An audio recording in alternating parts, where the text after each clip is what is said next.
But how about what UConn is doing? So here is UConn basketball. 6th national title, back-to-back years. Here are the margins of victory. This is crazy. There wasn't like even a team that hit a 3 at the end of the buzzer to make it a 9-point game. Every single game. That doesn't mean there weren't some tests in there. They have beaten people to a pulp. The closest score was Miami a year ago, a 13-point win in the semifinals.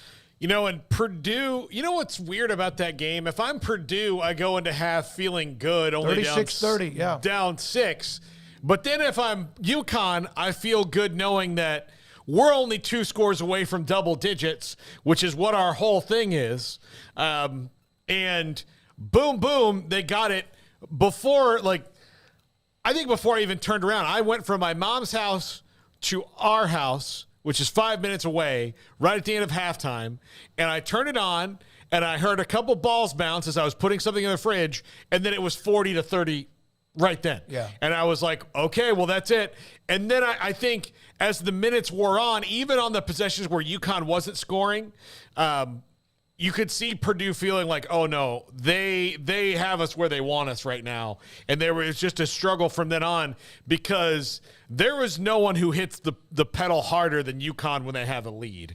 I think it's a little bit, even though they blew out teams way worse throughout, but the 2021 Baylor run, if you got to, at any point during that season, if they got to an 8-point lead on you, it was over because you were not going to get 3 possessions in a row where you were going to score. Because that defense was so good. Locked down. And UConn was so good in every aspect that you're just not going to get, once they got to double digits, 4 or 5 possessions in a row, and they only let Purdue shoot 7 threes last night. I mean, 1 of 7 from 3, you're not going to beat UConn making a 3. Yeah. You're going to have to make a lot of them, and I know that their game runs through Alabama, 80, but still. They're going to have to hit 15 or 17 to have a chance, and they tried to. But so Craig, we're going to get to how many national titles in a minute, but they have beaten the hell out of people now, even with the loss to Creighton and Kansas, and I believe there was another loss in there somewhere else.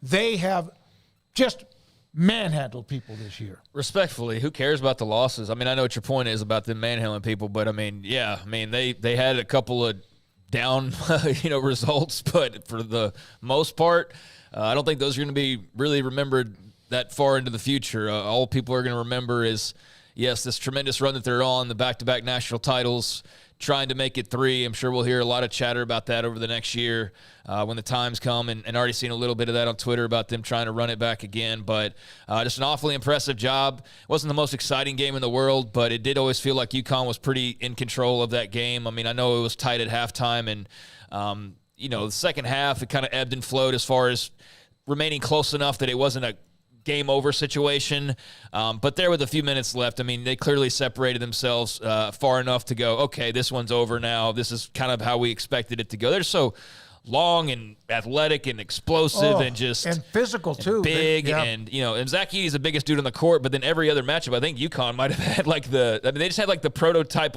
typical kind of height, at every position to have an advantage, except for against Edey. Even then they had a 7-footer though. They did. They had a 7-footer, and they had guys going down to just annoy the hell out of him, like mosquitoes in the summertime down below his waist. Yeah, I mean they're a really good squad and really well coached, and it's just a great way to end what was a tremendous run, and they're flirting with a lot of stuff when it comes to the history books as well, and people are trying to portray them as the best since this or the best since that. However that all shakes out in people's minds, I think we're definitely all realizing we're seeing something pretty great right now in Storrs, Connecticut with Dan Hurley and that basketball program. So, yeah, hats off to the Huskies, and great finish to a very fun and entertaining season. I do feel like there's a lot left to be desired, especially in comparison to the women's game, which I never thought I would say that, but it did feel like that one had a lot more juice to it, and I'm sure that the tip-off time had something to do with that, because as much as we talked about that for a second yesterday, and I said, yeah, that's just what it is every year, which is true. Man, that really is a long time to wait for a basketball game to tip off, man. That really was. I was like 9 o'clock, and I'm like, all right, I'm going to go check in on this. Oh, wait, I still have 20 minutes of pregame left to go. So that was just a weird yearly reminder of why that just is an idea that not a lot of people are on board with. But I think that affected some of the juice probably as well, even though it was local time just fine there in Phoenix. But yeah, not the greatest ending to a season, but it was fine, and UConn was pretty much from start to finish the best team. So I think the best team was standing tall at the end of things. Here now are a list of the national championships, and it's interesting because UCLA hasn't won one in a long, long time. They made a run. They were the one that took Gonzaga, remember, to the wire and then overtime in 2021. They've had a great history. That's the 6th national title, all of them since 1999. UCLA, 11. Wooden with Wooden won like 8 or 9 of those. Kentucky with 8, but it's been a while for them too. North Carolina with 6, and that's where UConn is. And this is one of those that wasn't like doing things back in the 30s and 40s to add 1 or 2 there. This has been, over the last quarter of a century, 6 national titles. Is it comparable to who in football? Bama.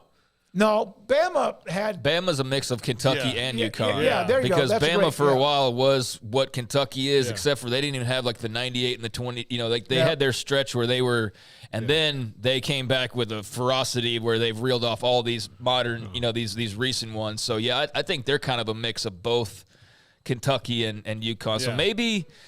I mean, it's hard to say because they've won 6 in such a short amount. Nobody's done that. In the 80s, 90s, and Miami kind of came out of nowhere. Florida State just couldn't quite get to that. But Georgia sort of has that potential. Like Clemson was on their way to kind of be. But I think in football, though, it's just so much harder. I'm talking about a non-alpha blue blood type name that all of a sudden is just running. Clemson's probably it because they had the one in 81 or 80, and then there was a long time there and same thing with Georgia with what they've done.